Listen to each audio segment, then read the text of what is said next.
Rachida Dati a obtenu 25,46% des voix de la capitale au premier tour et s'est donc hissée au second, et c'est depuis son QG dans le 7e arrondissement de Paris qu'elle a prononcé son discours. Nous l'analysons. Partout, je les ai entendus dire ne plus supporter le déclassement de leur ville.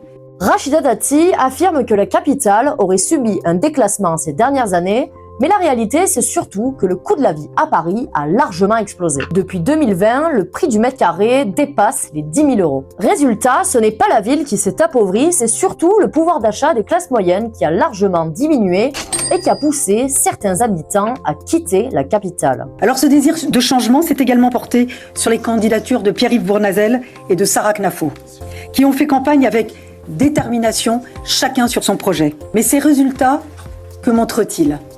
Ils montrent également que la division affaiblit le camp de l'alternance et du changement. Cette fois-ci, Rachida Dati a félicité ses concurrents de droite avant d'appeler au rassemblement pour proposer l'alternance à Paris.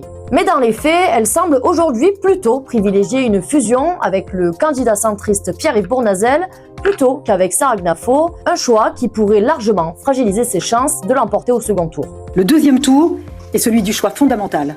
D'un côté, le projet le plus idéologique, le plus caricatural, le plus rétrograde, celui d'une gauche extrême, prête à toutes les compromissions pour se maintenir au pouvoir. Rachida Dati affirme maintenant que Emmanuel Grégoire, son adversaire socialiste, pourrait s'unir avec la France insoumise pour l'emporter.